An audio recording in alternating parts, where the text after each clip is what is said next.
الله نزل أحسن الحديث كتابا متشابها مثاني تقشعر منه جلود الذين يخشون ربهم ثم تلين جلودهم وقلوبهم إلى ذكر الله ذلك هدى الله يهدي به من يشاء ومن يضلل الله فما له من هاد. بسم الله والصلاة والسلام على رسول الله وعلى آله وأصحابه ومن والاه. أما بعد فإن خير الحديث كتاب الله وخير الهدي هدي محمد صلى الله عليه وآله وسلم وشر الأمور محدثاتها وكل محدثة بدعة وكل بدعة ضلالة وكل ضلالة في النار. أما بعد، وقد قال رسول الله صلى الله عليه وآله وسلم: إن الشمس والقمر لا يخسفان لموت أحد ولا لحياته ولكنهما آيتان من آيات الله سبحانه وتعالى، فإذا رأيتموها فصلوا، وفي رواية فقوموا فصلوا، أو كما قال صلى الله عليه وآله وسلم. ډیرو قدرمنو مشرانو، کشرانو، ځوانانو، مستمعینو، مشاهدینو او د پیغام ټي وي او چینل مینوالو محبینو، السلام علیکم ورحمة الله وبرکاته. زمونږ او ستاسو د نن درس موضوع ده صلاة الکسوف والخسوف، یعنی کله چې لمر تندر ونیسي او یا سپوږمۍ تندر ونیسي، په دې وخت کې د شریعت حکم او په اسلام کې زمونږ او ستاسو دپاره یو لارښوونه هغه دا ده چې ته به 2 رکعته لمونځ کوې. او کسوف او خسوف دا دواړه ویل کېږي چې کله لمر خیره شي، خپله هغه اصلي رڼا هغه کمه کړي او یا هغه لاړه شي، دې ته موږ او تاسو پښتو کې تندر، هلکه وایي لمر تندر نیسي نیولی دی، سپوږمۍ تندر نیولی دی. دې د وجې نه کسوف او خسوف دا دواړه ویل کېږي چې کله د لمر او سپوږمۍ ټوله رڼا خړه شي او کمه شي، یا د بعضې اجزا د لمر یا د سپوږمۍ هغه خړه شي. بعضې علما وایي چې کسوف دا خاص دی په لمر پورې او خسوف دا خاص دی په سپوږمۍ پورې. او دا شوي دي د الله د نبي په زمانه کې. صحیح مسلم کې حدیث دی چې کله لمر هغه تندر ونیو او په دې کال باندې غالبا د هجرت 10 کالو د شوال میاشته وه او ورځم د پیر ورځ وه، یوم الثلاثاء، سېشنبه چې ورته وایي. په دې ورځ باندې د پیغمبر علیه السلام زوی چې ابراهیم نومیده دا هم وفات شوی و. نو ایسته خلکو دا محسوسه کړه چې نن لمر تندر ونیو د وجې د ابراهیم چې د پیغمبر علیه السلام وړوکی زوی و، د هغه د مرګ د وجې دا کار وشو. په دې وخت کې نبی کریم صلی الله علیه وسلم هغه وفرمایل چې داسې نه ده ان الشمس والقمر یقینا لمر او سپوږمۍ لا یخسفان لموت احد ولا لحیاته دا د چا د لمر د چا د مرګ د وجې یا د چا د ژوندون د وجې چې یو سړی مړ شي یا څوک مړ شي یا دنیا ته راشي دا ایسته هغه تندر ونیسي بلکې لمر او سپوږمۍ آیتان من آیات الله دا د الله سبحانه وتعالی د دوه هغه لویو قدرتونو د نښو څخه دي فاذا رأیتموها فصلوا کله چې داسې یو واقع راشي حالت راشي نو تاسو دوه رکعته لمونځ وکئ الله ته متوجه شئ استغفار وغواړئ او صدقه وکئ او د الله سبحانه وتعالی ذکر وکئ د دې د وجې نه صلات کسوف یا صلات خسوف د دې حکم هغه دا دی چې دا سنت مؤکده ده بعضې علما اگر که لکه احناف دې ته واجب وایي لیکن راجحه خبره هغه پکې دا ده چې سنت دی مضبوط سنت دی د الله د نبی نه ثابت دی او دا به په آخره زمانه کې دا کسوف و خسوف د لمر و سپوږمۍ نیول هغه زیات شي لکه زمونږ په ژوند کې درې څلور کله ته خو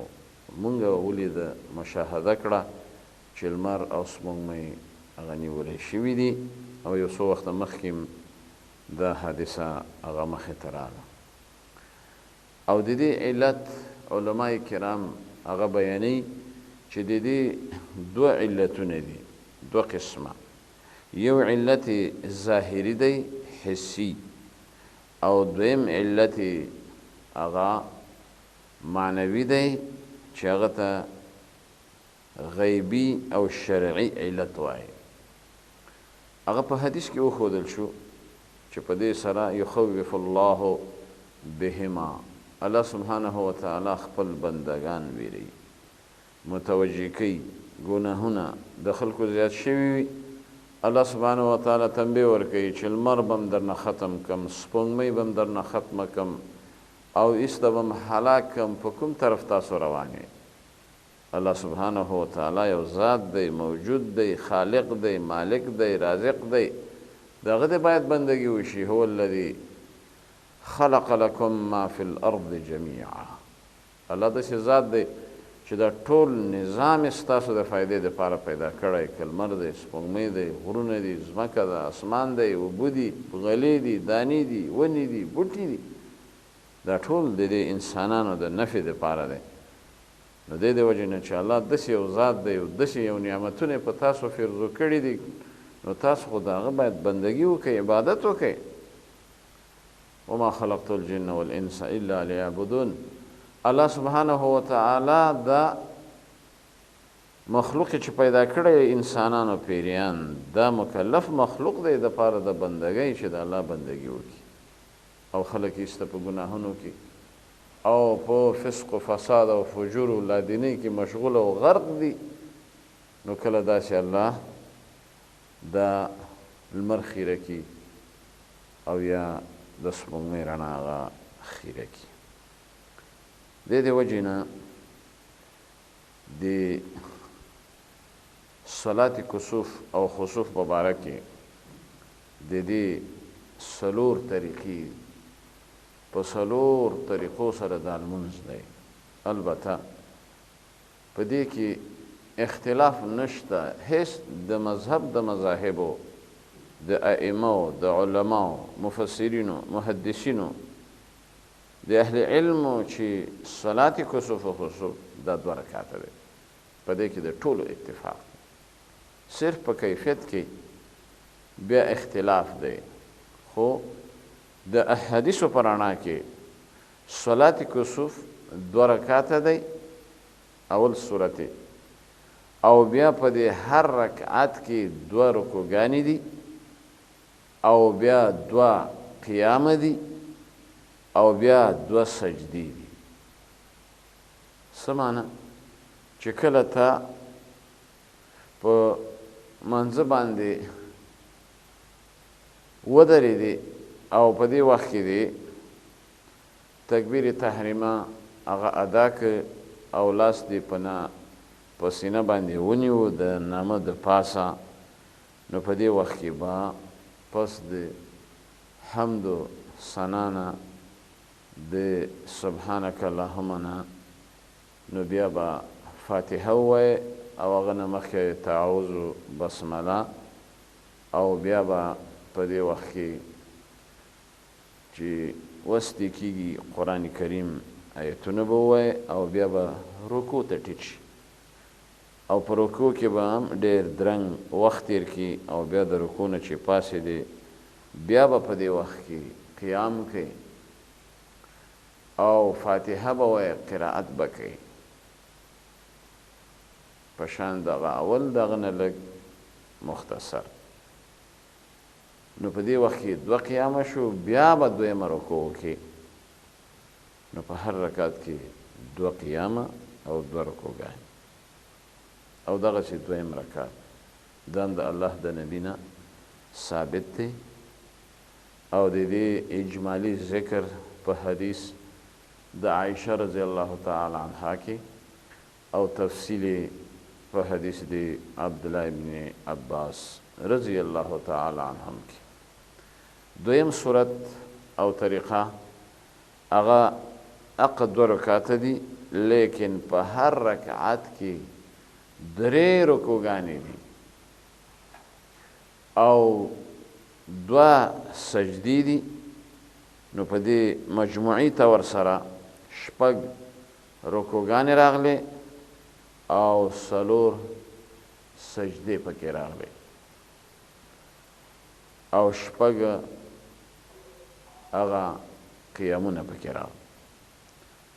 3م صورت او طریقه د دې لمانځه هغه دا دی 2 رکعاته او په هر رکعت کې 4 رکوعګانې. نو په مجموع کې 8 رکوعات راغله رکوعګانې او 4 سجدې راغلې او 8 پکې قیامونه هم راغله. اقا 2 رکعاتې. 4م صورت 2 رکعاته دی خو په هر رکعت کې 15 رکوعات دي رکوعګانې چې مجموعه په 2 رکعاتو کې 10 رکوعاته 10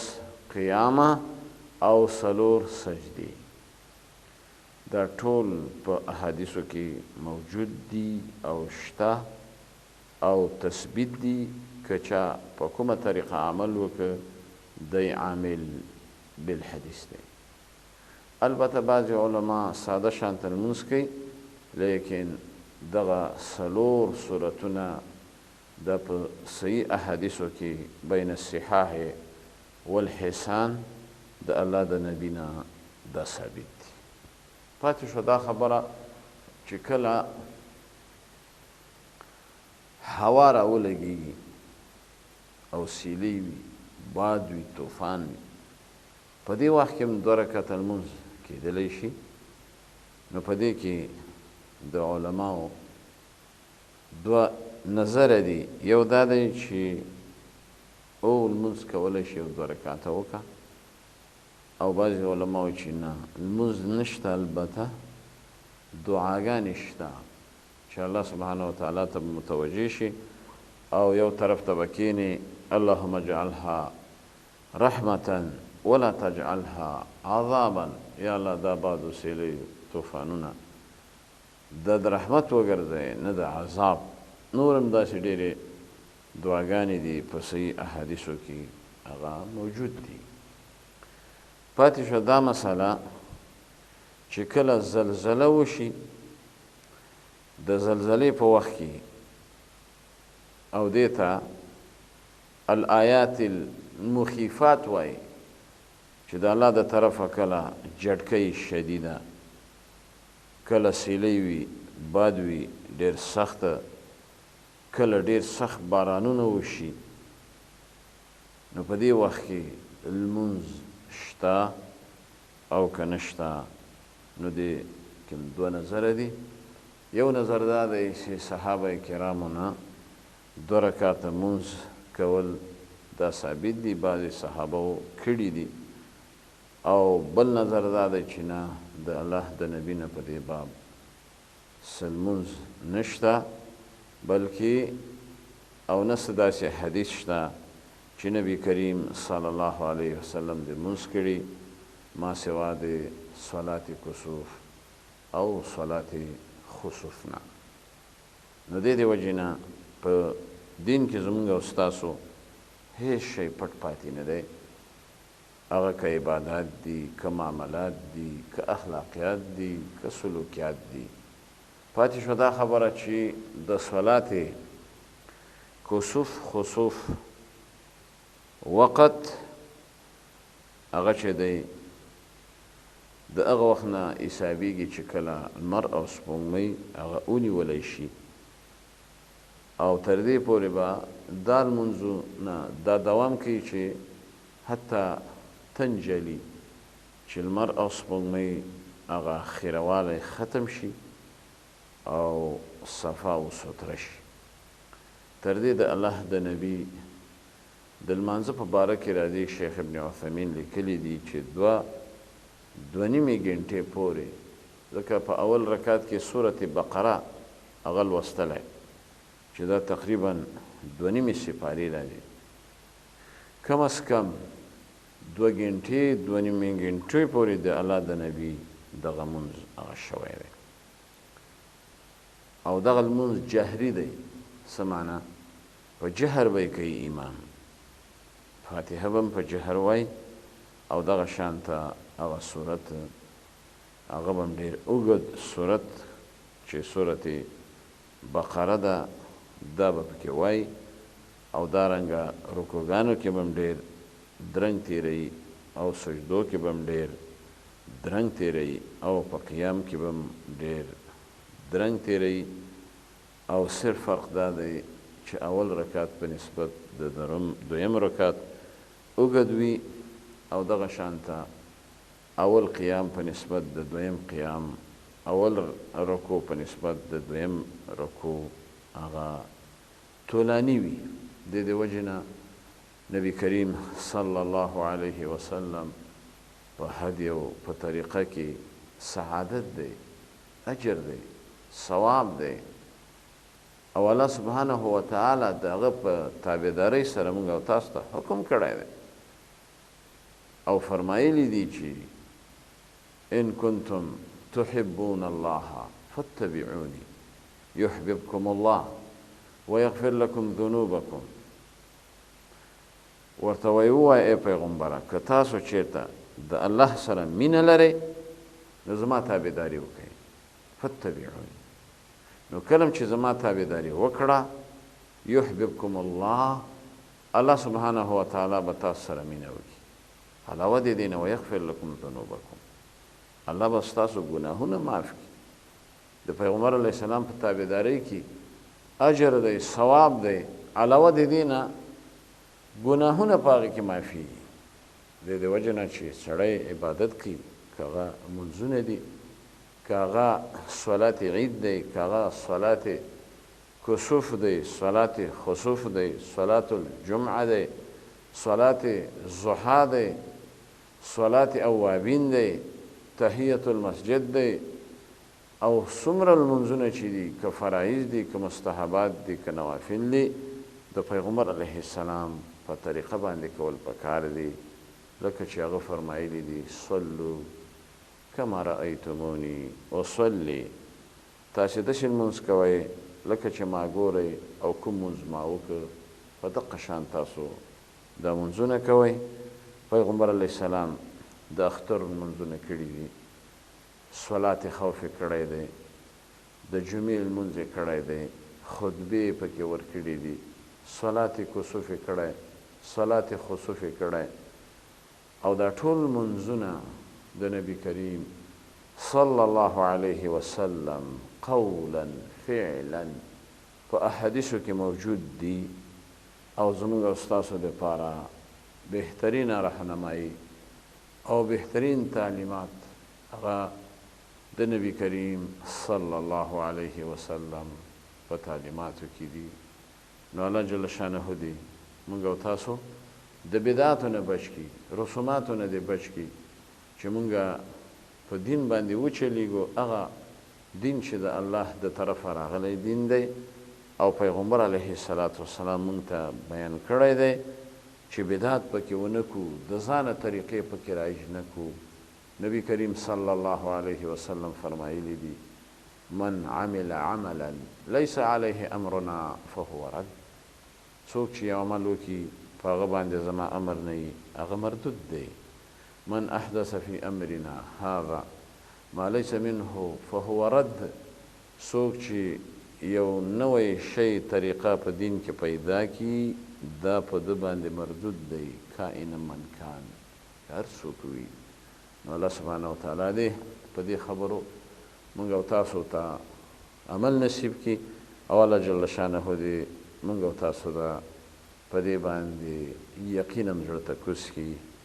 نور تر بلې حلقې پورې په لوی الله جل شانه سپارم. والسلام علیکم ورحمة الله وبركاته. الله نزل أحسن الحديث كتابا متشابها مثاني تقشعر منه جلود الذين يخشون ربهم ثم تلين جلودهم وقلوبهم إلى ذكر الله ذلك هدى الله يهدي به من يشاء ومن يضلل الله فما له